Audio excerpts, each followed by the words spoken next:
कुरखेडा येथील स्थानिक राणा प्रताप वाडातील पालकांचा डोळा चुकवत बेपत्ता झालेली 6 वर्षांची मुलगी अखेर शहरापासून 3 किलोमीटर अंतर असलेल्या वाकडी या गावात पोहोचली. कुटुंबियांनी सुटकेचा निश्वास सोडला आहे. राणा प्रताप वाडातील संगीता नैताम यांच्या घरात राहत असलेली त्यांची नातीन त्रिशिका किशोर नैताम ही गुरुवारी सकाळी 9 वाजताच्या सुमारास घरासमोर खेळत असताना पालकांचा डोळा चुकवून बेपत्ता झाल्याने खळबळ उडाली होती.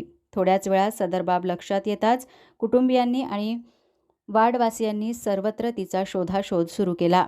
मात्र ती आढळून न आल्याने विविध चर्चेला पेव फुटले. याबाबत कुरखेडा पोलीस स्टेशन येथे माहिती होताच प्रकरणाचे गांभीर्य लक्षात घेत पोलीस निरीक्षक महेंद्र वाघ व पोलीस चमूने तातडीने घटनास्थळ गाठत वार्डातील सीसीटीव्ही कॅमेरे आणि कुटुंबाकडून संभावित ठिकाणी पोहोचण्याची शक्यता असलेल्या ठिकाणांची माहिती जाणून घेत चौकशी सुरू केली. दरम्यान मुलगी दुपारी 3 वाजताच्या सुमारास शहरापासून 3 किलोमीटर अंतरावर असलेल्या वाकडी या गावात काकाच्या घरी पोहोचली असल्याची सुखद बातमी मिळताच सगळ्यांनी सुटकेचा निश्वास सोडला. 6 वर्षांची चिमुकली 3 किलोमीटर अंतर जंगलातून वाट काढत वाकडी या गावात कशी पोहोचली हा कोडा मात्र अजूनही सुटलेला नाही.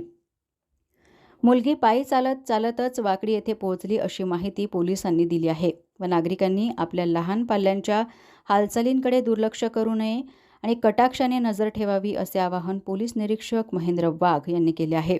तरी पण मुलगी एकटी कशी काय वाकडीला जाऊ शकते या प्रश्नाचे कोडे अजून उलगडलेले नाही. अधिक तपास पोलीस निरीक्षक महेंद्र वाघ यांच्या मार्गदर्शनाखाली सुरू आहे.